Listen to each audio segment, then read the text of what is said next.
আসসালামু আলাইকুম সবাইকে। আশা করছি সবাই খুব ভালো আছেন। আল্লাহর রহমতে আমিও খুব ভালো আছি। তো সকালবেলা ঘুম থেকে উঠেই দেখি আমার পছন্দের খাবার রান্না করা হয়েছে। কারণ আমি মামুনিকে আসার আগে বলে দিয়েছিলাম যে আমি এবার বাসায় গিয়ে ফার্স্ট খুদের ভাত খাইতে চাই। তো যেদিন আসছে সেদিন তো আর খাওয়া হয় নাই, তার কিছুদিনও খাওয়া হয় নাই।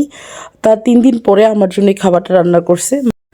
আমাদের এলাকায় এই রান্নাটাকে বলা হয় খুদের ভাত, আবার অনেক এলাকায় বৌয়াও বলা হয়। আপনাদের এলাকায় কি বলা হয় অবশ্যই আমাকে কমেন্টস করে জানাবেন। এই বৌয়া ভাত বা অথবা এই খুদের ভাতের সাথে যদি থাকে চাপা শুটকির এই ভর্তাটা, তাহলে আমার আমার আর কিছুই লাগে না। তো যাই হোক, বিকালে বের হয়েছি। বের হওয়ার পর দেখি যে আমার ছোট ভাই, আমার ভাইয়ের ছেলে, আমার বোনের 2 ছেলে, ওরা সবাই পার্কে খেলতেছিল। তো আমাকে দেখে তো আমার ভাই জিজ্ঞাসা করতেছে কোথায় যাই, কেন যাই, কখন আসবো, এইসব। তো যাই হোক, আমি যাচ্ছিলাম ক্যান্টনমেন্টে একটা কাজে, ইম্পর্টেন্ট একটা কাজে যাচ্ছিলাম। সেটা হলো আমাদের বাসায় ইন্টেরিয়রের কাজ করানো হবে।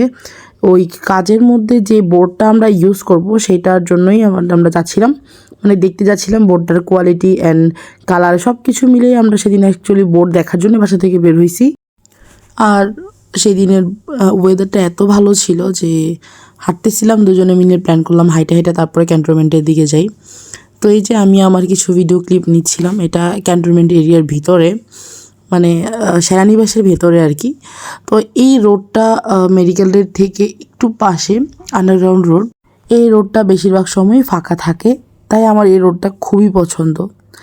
তো আমি যখন সকালে হাঁটতেও বের হইতাম আগে, তখন আমি এই রোডে হাঁটতাম, আমার কাছে ভালো লাগতো।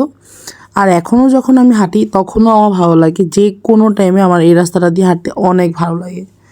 তো যাই হোক, আমরা দুইজন ক্যান্টনমেন্টে প্রায় পৌঁছেই গেছি। পৌঁছানোর পরেই চলে গেলাম একটা বোর্ডের দোকানে। তো ওখান থেকে আমরা কিছু বোর্ড চুজ করলাম। দেন মানে আমরা কোয়ালিটি বললাম, ওনারা আমাদেরকে আরও কিছু সাজেস্ট করলো।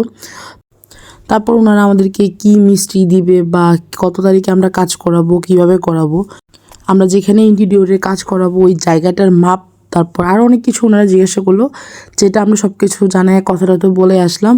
দেন আমরা বোর্ড আনার জন্য নেক্সট একটা ডেট দিলাম, আমরা আরেকটা জায়গায় দেখতে যাব বোর্ড। তো তারপর আমরা আমার ফোনের স্ক্রিন প্রোটেক্টর খুঁজতেছিলাম, আর 2টা মার্কেটেই খুঁজলাম। অনেক জায়গায় স্ক্রিন প্রোটেক্টরটা পাচ্ছিলাম না, আবার অনেক জায়গায় অনেক বেশি দাম চাচ্ছিল, প্রাইস অনেক বেশি চাচ্ছিল, যার কারণে আমি আর নেওয়া হয়নি। তো তারপর বাসায় এসে দেখি এত কিছু রান্না করা হয়েছে আমাদের জন্য বিকালের নাস্তায়। আজকের মতো ভিডিওটা এখানেই শেষ করছি। ভিডিওটা কেমন লাগলো অবশ্যই কমেন্টস করে জানাবেন। আল্লাহ হাফেজ সবাইকে।